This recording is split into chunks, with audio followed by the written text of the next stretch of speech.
विवेकानंद शर्मा और आप देख रहे हैं the Vivek views. The Vivek views के इस एपिसोड में हम लेकर आए हैं आपके लिए कुछ ऐसी जानकारियां जो राजस्थान की राजनीति को प्रभावित करती हैं। जी हाँ, जैसा हमने पहले कहा था कि अगले चुनाव तक हम आपके लिए राजस्थान की राजनीति से जुड़ी हुई कुछ पर्दे के पीछे की कहानियां आपके लिए लेकर आएंगे।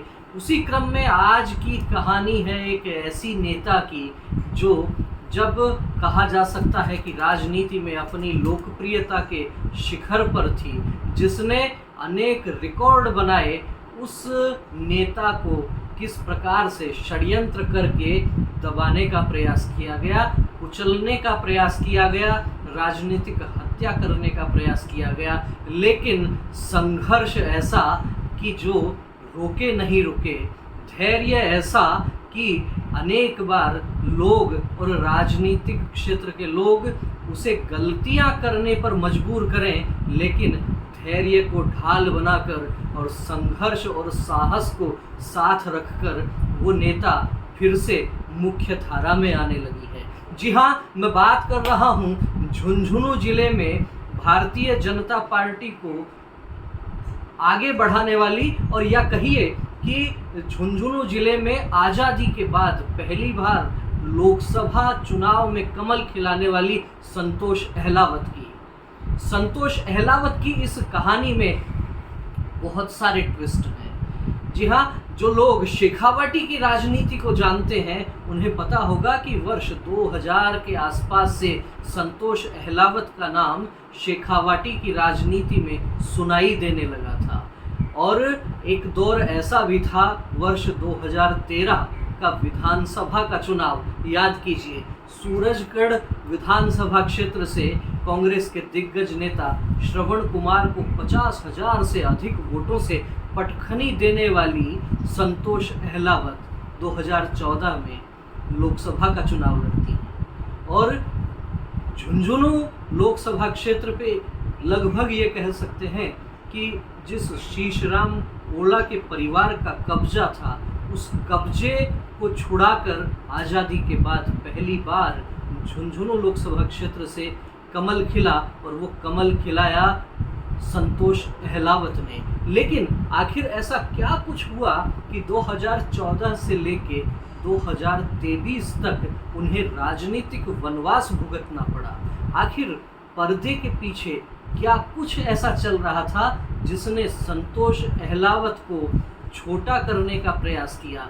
आखिर कौन लोग थे षड्यंत्रों में शामिल? आखिर संतोष अहलावत जैसी उभरती हुई नेता के पर कतरने का काम किसने किया? इस एपिसोड में उन तमाम घटनाओं की हम पड़ताल करेंगे, हम चर्चा करेंगे आखिर क्या कुछ हुआ।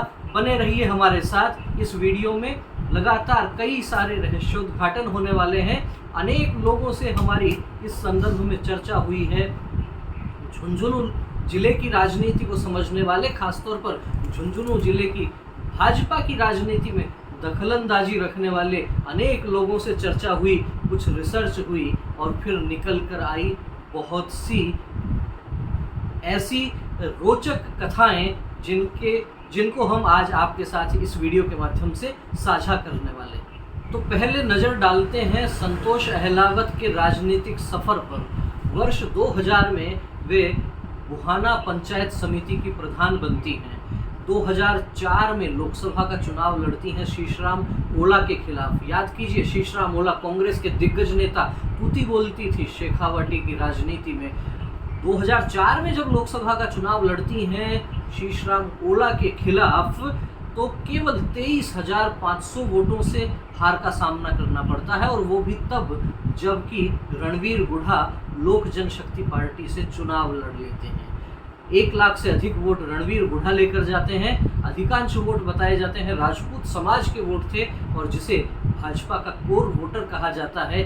विश्लेषकों का ये कहना है कि यदि रणवीर गुढ़ा 2004 में लोकसभा का चुनाव नहीं लड़ते तो शायद हो सकता है 2004 में ही संतोष अहलावत सांसद हो गई होती। लेकिन इसके पहले जब 2000 में प्रधान बनती हैं बुहाना पंचायत समिति की, उस समय उनके खिलाफ अविश्वास प्रस्ताव लाया जाता है, लेकिन वो उससे भी पार पा जाती हैं। 2005 में जिला परिषद की सदस्य बनती हैं। 2013 में विधानसभा का चुनाव लड़ती हैं सूरजगढ़ से और सामने थे श्रवण कुमार। 50,000 से अधिक वोटों से 50,219 वोटों से चुनाव जीतती हैं। यहाँ महत्वपूर्ण बात यह है कि 2013 में जब वो चुनाव 50,000 से अधिक वोटों से जीतती हैं, लेकिन 2018 का जो चुनाव होता है उसमें भाजपा के सुभाष पूनिया केवल 3,425 वोटों से जीत पाते हैं। आखिर इतना बड़ा अंतर। लेकिन 2013 में जब वो सूरजगढ़ से जीतती हैं 50,000 से अधिक वोटों से, उसके बाद 2014 का जो दौर था, मोदी में माहौल बनने लगा था और उस समय झुंझुनू को कैसे फतेह किया जाए, भाजपा के तमाम रणनीतिकार योजना बनाते हैं और टिकट मिलती है संतोष अहलावत को। संतोष अहलावत राजबाला ओला को हराती हैं, जो शीशराम ओला के परिवार से आती हैं और लगभग 2,33,000 वोटों से वो लोकसभा का चुनाव जीतती हैं। पूरे राजस्थान में चर्चा होती है, जिस झुंझुनू को कभी फतेह नहीं कर पाई भाजपा, वहाँ से पहली बार कमल खिलाया संतोष अहलावत ने। लेकिन यहाँ महत्वपूर्ण बात ये है कि 2008 में भी संतोष अहलावत ने चुनाव लड़ा था विधानसभा का और श्रवण कुमार वो चुनाव जीतते हैं 7,214 वोटों से। यहाँ ये बताना जरूरी है कि 2008 का जो चुनाव था उसमें नीता यादव निर्दलीय चुनाव लड़ती हैं, लगभग 20,000 वोट लेकर जाती हैं। ये बात मैं इसलिए बता रहा हूँ क्योंकि आगे की जो कहानी है उसमें नीता यादव एक बहुत बड़ा फैक्टर है। नीता यादव, यूँ कहिए कि जो झुंझुनू जिले की राजनीति हुई, जिस राजनीति में संतोष अहलावत नए शिखर चढ़ रही थी, उसमें नीता यादव का एक अहम किरदार है जो इन सारे समीकरणों को उलट पुलट करता है। जी हाँ, समीकरण बिगड़ने कब लगे? जब संतोष अहलावत भाजपा की चहेती हो गई, जब संतोष अहलावत सूरजगढ़ विधानसभा और झुंझुनू लोकसभा में रिकॉर्ड बना रही थी, तो आखिर क्या कुछ हुआ कि संतोष अहलावत का बुरा समय शुरू हुआ। ये समय शुरू होता है 2014 में उनके सांसद बनने से। सूरजगढ़ की जो सीट खाली होती है, वहाँ पर पार्टी उपचुनाव में चुनाव लड़वाती है दिगंबर सिंह को। जी हाँ, वही दिगंबर सिंह जो भरतपुर की तरफ से आते हैं। 2013 के विधानसभा चुनाव में राजस्थान में भाजपा को प्रचंड बहुमत मिलता है, लेकिन मुख्यमंत्री वसुंधरा राजे के खास सिपह सालारों में से एक दिगंबर सिंह चुनाव हार जाते हैं। दिगंबर सिंह चुनाव हारते हैं तो स्वाभाविक था मंत्रिमंडल से भी बाहर रहते हैं। यदि चुनाव जीतते तो अहम पोर्टफोलियो उनको मिलने वाला था, लेकिन जैसे ही संतोष अहलावत लोकसभा पहुंचती हैं, सूरजगढ़ खाली होती है, जयपुर में बैठे भाजपा के तमाम रणनीतिकार या यूँ कहिए वसुंधरा राजे कैंप के जो लोग थे, वो सोचते हैं कि दिगंबर सिंह को विधानसभा में लेकर आना होगा। कहाँ से ला सकते हैं? कौन सी सीट भाजपा के लिए सर्वाधिक सुरक्षित महसूस होती है? उसमें से एक सूरजगढ़ लगती थी। इसलिए लगती थी क्योंकि भाजपा ने या कहिए संतोष अहलावत ने 50,000 से अधिक वोटों से जीत प्राप्त की थी। जब उपचुनाव आते हैं तो फिर सरगर्मियां होती हैं तेज कि आखिर सूरजगढ़ से किसको लड़वाया जाएगा। आप देखिए एक बार राजस्थान के नक्शे पर, कहाँ भरतपुर है, कहाँ सूरजगढ़ है। इतना अंतर, इतनी दूरी, इसको दरकिनार करते हुए जब निर्णय लिया गया कि दिगंबर सिंह को वहां से चुनाव लड़वाना है, लेकिन अब पर्दे के पीछे की कहानी मैं आपके साथ साझा करता हूं, जो अनेक लोगों से चर्चा के माध्यम से जो निकल कर आई है, वो चर्चा में से ये बात निकल कर आती है कि संतोष अहलावत को जयपुर तलब किया जाता है, पूछा जाता है कि टिकट किसे दी जाए।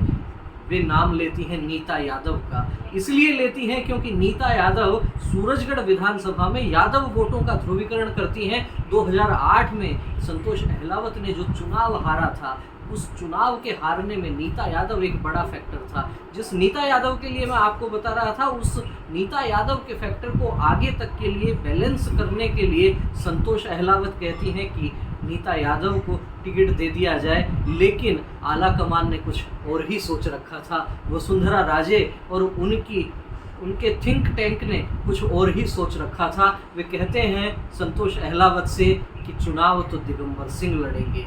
संतोष अहलावत के पैरों के नीचे से जमीन खिसक जाती है। आखिर अपने समर्थकों को, अपने क्षेत्र के लोगों को कैसे समझाएंगी? और दूसरी बात ये भी कि वहाँ के जनमानस पर क्या प्रभाव पड़ेगा? क्या शेखावाटी में कोई नेता नहीं बचा जो आपको भरतपुर से नेता आयात करना पड़ रहा है? क्या झुंझुनू जिले में और कोई कद्दावर नेता नहीं है जो संतोष अहलावत की सीट पर चुनाव लड़ सके? लेकिन वसुंधरा राजे की पसंद दिगंबर सिंह को चुनाव लड़वाया जाता है और उस चुनाव में अनेक बातें ऐसी होती हैं। संतोष अहलावत के विरोधियों को मौका मिल जाता है षड्यंत्र रचने का। सभाएं होती हैं, दिगंबर सिंह आते हैं चुनाव लड़ने के लिए सूरजगढ़ पर। बीजेपी ने अपनी सारी ताकत झोंक दी। वसुंधरा राजे खुद आती हैं और एक बड़ी आम सभा होती है। वो बड़ी आम सभा एक बड़ा की फैक्टर रहती है उस चुनाव में। जब वसुंधरा राजे भाषण करके, रैली समाप्त करके जब जाती हैं, काका सुंदरलाल उस मंच पर होते हैं और हजारों की भीड़ के सामने वसुंधरा राजे काका सुंदरलाल को कहती हैं कि दिगंबर सिंह को आपके हवाले करके जा रही हूँ, इनके चुनाव का ध्यान आपको रखना है। आखिर संतोष अहलावत 50,000 वोटों से वहाँ से जीती हैं। 2.5 लाख वोटों के लगभग उन्होंने जीत प्राप्त की है लोकसभा में। संतोष अहलावत के समर्थक इससे नाराज होते हैं, मैसेज गलत जाता है, जाट समाज में नाराजगी होती है और फिर वो नाराजगी चुनावों में परिलक्षित होती है। लेकिन केवल ऐसा नहीं कि वसुंधरा राजे का केवल एक बयान भाजपा को वहाँ डुबो गया हो। अंदर खाने बहुत सी बातें ऐसी चलती हैं जो वहाँ के कार्यकर्ता याद करके बताते हैं कि दिगंबर सिंह का चुनाव कार्यालय रातों रात बदला जाता है। संतोष अहलावत के समर्थकों को लगता है इस बार भी अपमान हो रहा है। चुनाव की कमान राजेंद्र राठौड़ ने भी संभाल रखी थी। उस समय के अनेक कार्यकर्ता और प्रत्यक्षदर्शी बताते हैं कि भाजपा के पूर्व जिलाध्यक्ष झुंझुनू के दशरथ सिंह शेखावत को राजपूत समाज के लोग याद करते हैं, कहते हैं दशरथ सिंह जी को भी यहाँ लेकर आइए, दशरथ सिंह जी का भी जनसंपर्क का कार्यक्रम करवाइए। कुछ लोग बताते हैं कि राजेंद्र राठौड़ ने कहा आपको वोट देना है तो दीजिए, लेकिन दिगंबर सिंह आपके सामने हैं। और दशरथ सिंह शेखावत का नाम आने के बाद में जिस टोन में राजेंद्र राठौड़ वहाँ बात करते हैं, कहा जाता है राजपूत वोटर भी नाराज हो जाते हैं। और सबसे बड़ी बात, नीता यादव फिर चुनाव में निर्दलीय खड़ी होती हैं। अंदर अंदर ऐसा भी कहा जा रहा है कि नीता यादव को इस बार सीकर जिले के एक बड़े राजपूत नेता ने कुछ मदद करने का आश्वासन दिया। सीकर जिले के एक राजपूत नेता जिनका भाजपा पर अच्छा खासा प्रभाव है, उन्होंने आर्थिक रूप से मदद की बताई जाती है, ऐसा सूत्रों से पता चला है। और उस माध्यम से, जो कि नीता यादव की अपनी महत्वाकांक्षाएं थी, पहले निर्दलीय चुनाव लड़ चुकी थी, इस चुनाव में थोड़ा सहारा मिलता है, कुछ स्थितियां इधर उधर होती दिखती हैं और नीता यादव फिर मैदान में आ जाती हैं। तो वसुंधरा राजे ने जिस तरीके से काका सुंदरलाल को आगे किया, जिस तरीके से राजेंद्र राठौड़ ने दशरथ सिंह शेखावत का नाम आने पर कार्यकर्ताओं को झिड़क दिया, जिस तरीके से सीकर जिले के एक कद्दावर नेता ने नीता यादव को जिस तरीके से सपोर्ट करने की उनकी बात सामने आई, तो समझा जा सकता है कि आखिर संतोष अहलावत के खिलाफ किस तरह की घेराबंदी हो रही थी। और ये घेराबंदी, इसका परिणाम निकल आता है जब इस उपचुनाव का परिणाम आता है। उपचुनाव का जो परिणाम आता है उसमें कांग्रेस की ओर से जो प्रत्याशी थे श्रवण कुमार, उनको मिलते हैं 70,527 वोट। और भाजपा के दिग्गज, जिनके पीछे पूरी सरकार जिनके समर्थन में जुटी हुई थी, वो दिगंबर सिंह 67,257 वोट लेकर लगभग 3,000 वोटों से चुनाव हार जाते हैं। किसी ने कल्पना नहीं की होगी कि दिगंबर सिंह, इतना बड़ा नाम, इतने बड़े नेता, वसुंधरा राजे के विश्वस्त और मंत्रिमंडल में कैबिनेट मंत्री बनने की जिनकी पूरी संभावना थी, वो दिगंबर सिंह सरकार होते हुए चुनाव हार जाते हैं। 1 वर्ष पहले उसी सीट से संतोष अहलावत 50,000 से अधिक वोटों से जीतती हैं, दिगंबर सिंह 3,000 से हार जाते हैं। आखिर क्या कुछ हुआ? लेकिन महत्वपूर्ण बात यह भी है कि इस चुनाव में नीता यादव ने जो चुनाव लड़ा, उन्होंने लगभग 21,000 वोट लिए। विश्लेषकों का कहना है कि ये 21,000 वोट ही दिगंबर सिंह की हार का कारण थे और वसुंधरा राजे और उनके थिंक टैंक ने ये सोच लिया कि संतोष अहलावत के इशारे पर नीता यादव ने चुनाव लड़ा है। लेकिन वास्तविकता क्या थी, ये वहाँ के कार्यकर्ता आज भी याद करते हैं। वास्तविकता क्या थी, ये वहाँ का जाट समाज, सूरजगढ़ का जाट वोटर आज भी याद करता है। वास्तविकता क्या थी? क्या दिगंबर सिंह की स्वीकार्यता नहीं थी, या फिर वहाँ के मूल वोटर को ये लग रहा था कि उसका अपमान यहाँ की भाजपा सरकार कर रही है? क्या ये परिणाम इसी की परिणति थी? लेकिन इस चुनाव में दिगंबर सिंह की हार के बाद संतोष अहलावत निशाने पर आ गई थी वसुंधरा राजे के। वसुंधरा राजे को ये नागवार गुजरा कि संतोष अहलावत की क्षेत्र से उनके खास सिपह सालार दिगंबर सिंह हार गए और वहां से पराभव शुरू होता है संतोष अहलावत का। कहा जाता है, वहां के कार्यकर्ता बताते हैं कि संतोष अहलावत के सांसद होते हुए भी प्रशासन पर पकड़ ढीली हो जाती है, उनके कार्यकर्ताओं को प्रताड़ित किया जाता है, उनके कार्यकर्ताओं के काम नहीं होते, और तो और संतोष अहलावत को खुद को अनेक बार संघर्ष करना पड़ता है। लेकिन इस सब के पीछे दिगंबर सिंह की हार को महत्वपूर्ण कारण माना जाता है। और इसको जब आगे बढ़ते हुए देखते हैं, क्योंकि वो सांसद तो हो चुकी थी, लोकसभा में बहुत अच्छा परफॉर्म भी कर रही थी, श्रेष्ठ सांसदों में संतोष अहलावत की गिनती हो रही थी, कई प्रकार के पुरस्कार भी उनको मिले लोकसभा में बेहतर काम के लिए। लेकिन 2019 का चुनाव आता है। 2019 के चुनाव के पहले 2018 का विधानसभा चुनाव आता है।